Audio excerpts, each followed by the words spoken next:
Hello everyone, नमस्कार। मैं हूँ मोनिका और आप देख रहे हैं मॉम्स एडवाइस।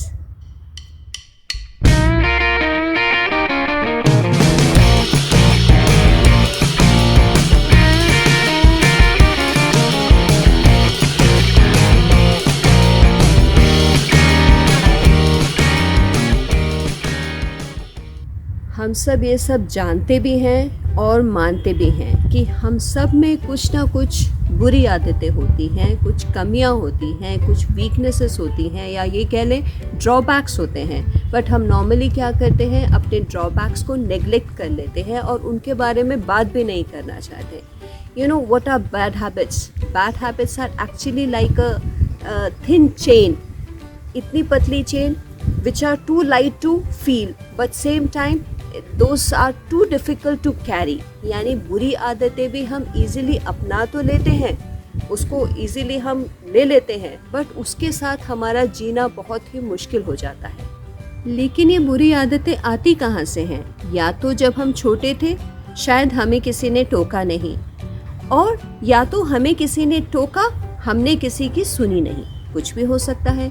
कई बार हम सोचते हैं ये बुरी आदतें तो मेरी हैं, इसमें किसी का क्या लेना देना, इससे किसी को क्या फ़र्क पड़ता है।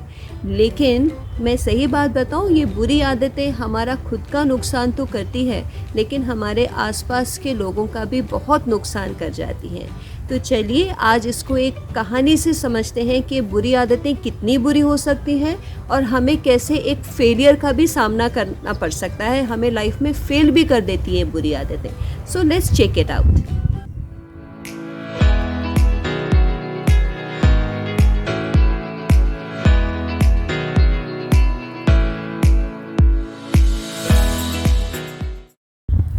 एक बॉय था जिसका नाम था जॉर्ज। वो अपने कुछ गलत फ्रेंड्स के साथ कुछ बुरी आदतों का यूज्ड टू हो गया था। वो अपना मैक्सिमम टाइम क्या करता था, अपने फ्रेंड्स के साथ बिताता था। उसके फादर मिस्टर फर्नांडिस को भी इस बात का एहसास होने लगा था, तो उन्होंने एक बार उससे बात की और उसको समझाने की कोशिश की। जॉर्ज ने कहा, dad you don't understand, I am grown up, आजकल ये सब चीज़ें बहुत नॉर्मल हैं, मैं बड़ा हो गया हूँ, आपको ये बात समझनी चाहिए। मिस्टर फर्नांडिस बहुत दुखी हुए। उन्होंने सोचा इससे पहले पानी सर के ऊपर आ जाए, कुछ तो मुझे करना पड़ेगा और जॉर्ज की बुरी आदतें छुड़ानी पड़ेंगी। उन्होंने एक संडे जॉर्ज को अपने सारे फ्रेंड्स को इनवाइट करने के लिए कहा। जॉर्ज बहुत खुश हो गया। उसने नेक्स्ट संडे ही अपने सारे फ्रेंड्स को घर में बुला दिया। मिस्टर फर्नांडिस सारे फ्रेंड्स से मिले, थोड़ी हंसी मजाक की और उन्होंने कहा, बच्चों तुम सब लोग बड़े हो गए हो, तो क्यों ना मैं तुम्हें आज कुछ एक चैलेंजिंग टास्क दूं। तो बच्चे बड़े खुश थे, जोश में थे, तो उन्होंने कहा, sure uncle, why not, we are going to enjoy this. तो मिस्टर फर्नांडिस ने कहा, चलो ऐसा करते हैं, शुरुआत जॉर्ज से ही करते हैं। तो जॉर्ज को बोला, बेटा देख रहे हो घर की थोड़ी दूरी पे एक ट्रैकिंग रूट जाता था जो एक हिल टॉप में पहुंचता था, और रास्ता काफ़ी मुश्किल था, थोड़ा चैलेंजिंग था। तो उन्होंने कहा, बेटा ये हिल टॉप में आपको जाना है और कंडीशन एक ही है कि रास्ते में आपको कहीं पे भी रुकना नहीं है, आपको हिल टॉप पहुँचना है, वहाँ पे बिना रेस्ट के सीधे के सीधे वापस आ जाना है। जॉर्ज थोड़ा तो घबराया, लेकिन उसने कहा, नहीं, मैं बड़ा हो गया हूँ, मुझे अपने फादर को प्रूफ करना है। तो उसने फटाफट चैलेंज एक्सेप्ट कर लिया, अपने स्पोर्ट्स शूज़ पहने और ट्रैकिंग रूट के लिए निकल पड़ा। चैलेंज थोड़ा मुश्किल वाला था, लेकिन जॉर्ज के इरादे बहुत बुलंद थे। जॉर्ज फटाफट हिल टॉप में दौड़ दौड़ के चढ़ने लगा, और जैसे ही वो हिल टॉप पहुंचा, उसने बिना रेस्ट किए फटाफट वहां से वापस आना शुरू कर दिया। मन में एक ही बात आ रही थी, अगर मैंने ये चैलेंज पूरा कर दिया तो मेरे फादर मेरे से बहुत खुश हो जाएंगे और मुझे उनको ये प्रूव भी करना है कि now I am grown up. So फटाफट पूरा करके जॉर्ज वापस आने लगा और बिना किसी टाइम में वो घर भी पहुंच गया, और सारे फ्रेंड्स ने तालियों से जॉर्ज का वेलकम किया घर में पहुंचने के बाद। मिस्टर फर्नांडिस भी जॉर्ज से बहुत खुश थे। उन्होंने कहा, जॉर्ज अब तुम थक गए होगे, अपने फ्रेंड्स के साथ थोड़ा एंजॉय करो, रेस्ट करो, कुछ स्नैक्स ले लो और उसके बाद मैं तुम्हें सेकेंड चैलेंज देता हूँ। सब बच्चे बहुत एंजॉय कर रहे थे, और उन्होंने जैसे ही बच्चों के स्नैक्स ख़त्म हुए तो उन्होंने कहा, जॉर्ज आ जाओ, अपने सेकेंड चैलेंज के लिए रेडी हो? जॉर्ज ने कहा, यस। तो उन्होंने अपने घर के ही आगे बोला, ये रोड क्रॉस करके आप देख लो, एक सुंदर सा पार्क दिख रहा है। उस पार्क में एक लॉन है जिसमें बहुत अच्छी नरम नरम घास है। सो अभी आपको क्या करना है, उस लॉन में जाना है और एक लॉन का एक राउंड लेना है और घर वापस आना है। अभी सब लोग बहुत सरप्राइज थे कि इतना डिफ़िकल्ट चैलेंज देने के बाद व्हाट्स रॉन्ग विद अंकल, ये सिंपल सा चैलेंज क्या दे दिया है हमें। तो जॉर्ज ने सोचा, फिर जॉर्ज ने फादर को थोड़ा सा स्टेयर किया, फिर सोचा चलो इट्स ओके, मैं फटाफट अपना चैलेंज फिनिश करता हूँ। सो ही गॉट अप अगेन, उसने अपने स्पोर्ट्स शू पहने और वो सेकेंड चैलेंज के लिए निकल पड़ा। दौड़ के वो लॉन तो पहुंचा, लेकिन वहाँ दौड़ना तो दूर, वो लॉन में चल भी नहीं पा रहा था, उसको चलने में बहुत मुश्किल हो रही थी। और आधे ही रास्ते से वह, पूरा राउंड भी पूरा नहीं लिया उसने, आधे ही रास्ते से वह घर वापस आ गया।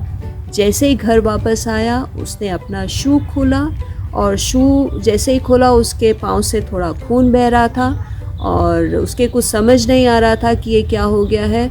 और सब लोग देख रहे थे कि ये क्या हो गया, और उसने अपने शू को झाड़ा तो देखा उसमें एक छोटा सा कांटा था। सेम टाइम मिस्टर फर्नांडिस वहाँ आ गए और उन्हें स्माइल करते हुए कहा कि ये जो छोटा सा कांटा है ये मैंने ही तुम्हारे शू के अंदर रखा था। Everybody was shocked. Mr Fernandes ने बच्चों को समझाते हुए कहा, बेटा सुबह जब तुम्हें डिफ़िकल्ट चैलेंज दिया था तो आप सब लोग पूरे जोश में थे, उसको करना चाहते थे और जॉर्ज ने उसको पूरा करके भी दिखाया। लेकिन उसके बाद आपको एक सिंपल सा टास्क दिया गया, लेकिन उसको एक छोटे से कांटे के कारण आप लोग पूरा नहीं कर पाए। जॉर्ज उसमें फेल हो गया। इसी तरह लाइफ में जब बाहर से बहुत डिफ़िकल्ट चैलेंजेस आते हैं, बहुत प्रॉब्लम्स आती हैं, लेकिन हमारा जोश कम नहीं होता है, हम उन सब प्रॉब्लम्स को सॉल्व कर देते हैं और आगे बढ़ते जाते हैं। लेकिन अगर अपने अंदर ही एक छोटी सी बुराई होती है, कुछ कमी होती है, कुछ ड्रॉबैक होती है, तो वो हमें कभी ना कभी फेलियर का सामना करा देती है और हमें निराशा हो जाती है, हम किसी काम में अनसक्सेसफुल हो जाते हैं। So friends, it's time to ponder. Remember 2 things। First one, कोई भी अपने अंदर बुरी आदत है, कुछ वीकनेस है, कुछ ड्रॉबैक है, उसे आज ही छोड़ दीजिए, उसको आज ही छोड़ना होगा हमें। सेकेंड वन, हमें अपने आप को अंदर से स्ट्रॉन्ग बनाना है ताकि हमारी लाइफ में कितने भी बड़े चैलेंजेस आ जाएं, कितने भी डिफ़िकल्ट मोमेंट आ जाएं, हम उसको आराम से फेस कर सकें, इजीली फेस कर सकें। Now you may take my advice. अपनी आदतों पे ध्यान दो। अच्छी आदतों के साथ हम सर ऊंचा करके चल सकते हैं और अच्छी आदतें हमें हमेशा सफलता देंगी।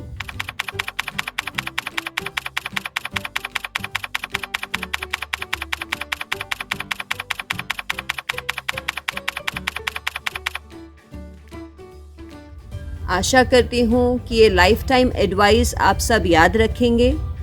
माँ का प्यार हमेशा बना रहे। Stay tune, stay safe, see you, bye bye, नमस्कार, जय हिंद।